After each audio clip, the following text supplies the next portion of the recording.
In this video, I'm going to show you how to replace the front brakes on your Nissan Armada. Located behind the front wheels, let's get started.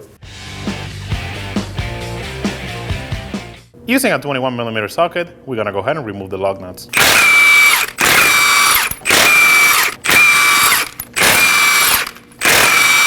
Remove the tire.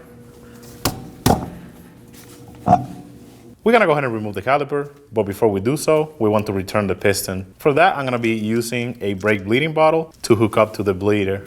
We're gonna hook up the bottle somewhere on the vehicle suspension. It really doesn't matter. Just make sure that the bottle is below the bleeder. If your vehicle has a cap on the bleeder, go ahead and remove it. I'm gonna be using a small flathead screwdriver to just take the cap off. Using a 10mm wrench, I'm just gonna go ahead and put it on. I'm not gonna open it yet. I'm gonna hook up the hose. Next, I'm gonna open it, and then I'm gonna use a flathead screwdriver to help me push the pistons in. So go ahead and open the bleeder. I'm gonna use a flathead screwdriver. I'm gonna go in one of the holes on the caliper. And what I'm gonna do is, I'm gonna apply some pressure towards the outside of the vehicle, and you're gonna see some fluid come out. That means the pistons are going back in. And now we're gonna be doing the same on the top hole. If you see some fluid come out, that means the piston's going back in. That should be enough, so now we can close the bleeder. Remove the hose. And now detach the bottle from the suspension.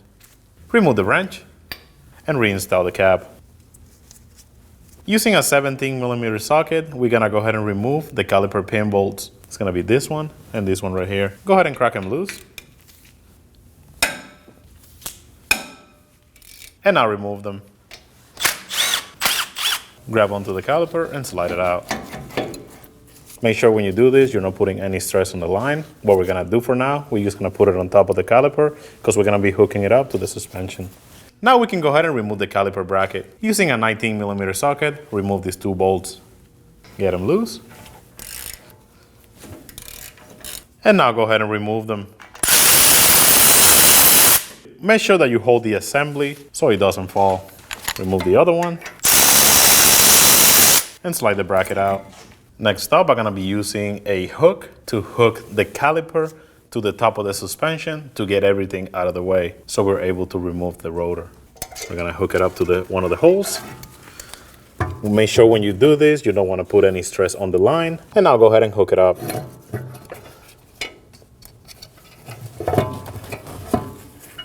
Next up, since we're replacing the rotor, I'm gonna go ahead and use a lock nut, and all this is gonna do is just hold it in place because we're gonna be hitting this surface in order to break it loose. I'm gonna be using a rubber mallet, and I'm gonna be hitting around this area to break the rotor loose from the hub. Remove the lock nut that we previously installed, and I'll simply grab the rotor and slide it out. Moving over to a bench, we have the caliper bracket.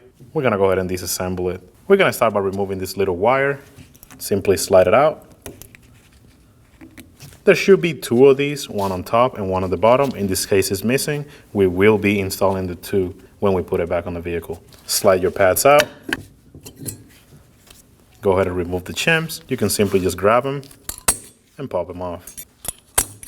Next up, we're gonna be cleaning out our pins. The first thing we're gonna do, slide them out. And as we do so, you wanna go ahead and take a look at the boot on both sides. Make sure that they're not ripped or tear. If they are, you will need to replace them. These ones look good, so we will be reusing them. Slide your pin out. Now we can grab the pin and a rag. Go ahead and use some brake parts cleaner. Wipe off any old grease. And now I'm gonna be putting some new grease. You do not want that much, you just need a little bit. When you slide it in, you wanna make sure that the pins moves freely. We're gonna be doing the same to the other pin.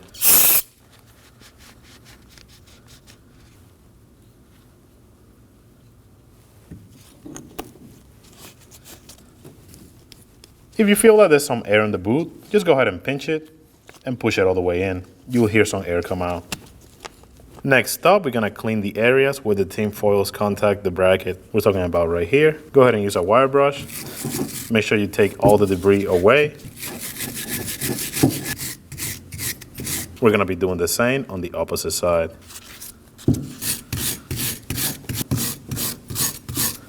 We're gonna go ahead and put some silicone paste on the areas where the Tims contact the bracket. You only need a little bit, do not put that much. We do not want this to get on the rotor. Grab on the new Tims and slide them in. Make sure you are bottomed out. And we're gonna be repeating the process on the opposite side.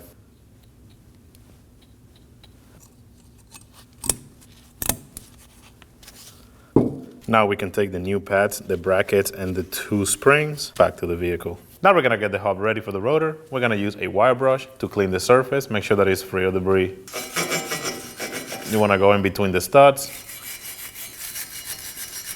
Depending on the rust buildup, you might have to go for a little longer.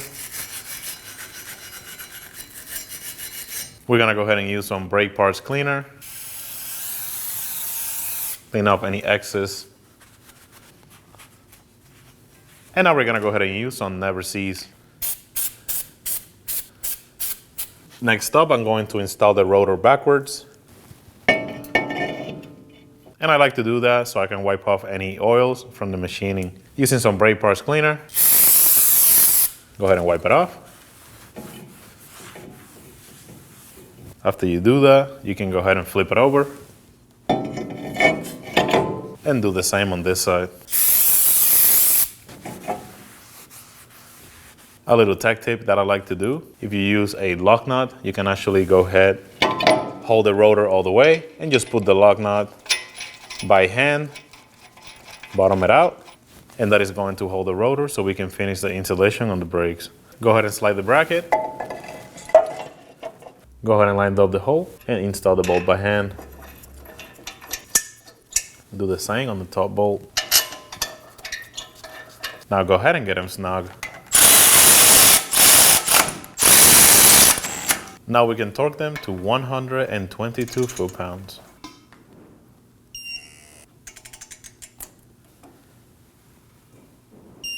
Now we can go ahead and install the pads. Just remember, the pad that has a squealer goes in the back of the rotor. Slide it in, and do the same with the front pad. Now we can go ahead and install the 2 clips for the pads.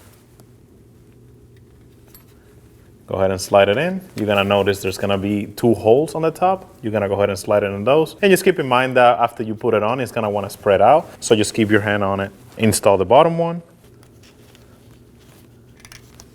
And it should look something like this. Now we're ready to install the caliper onto the bracket. Remove the holder that we installed previously. And with the other hand, you're gonna go ahead and slide the caliper in place.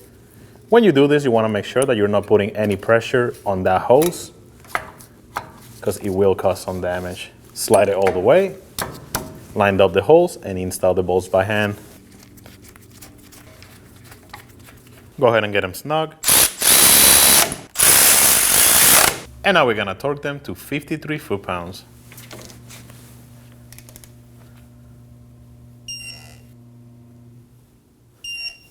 Now we can go ahead and remove the lock nut that we previously installed to hold the rotor in place.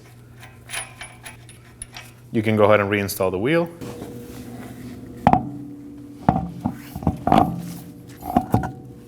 Install the lock nuts by hand.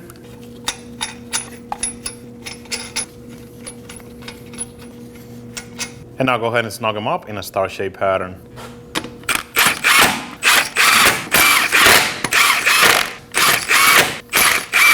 With the vehicle on the ground, we're gonna go ahead and torque the lug nuts to 98 foot-pounds in a star pattern.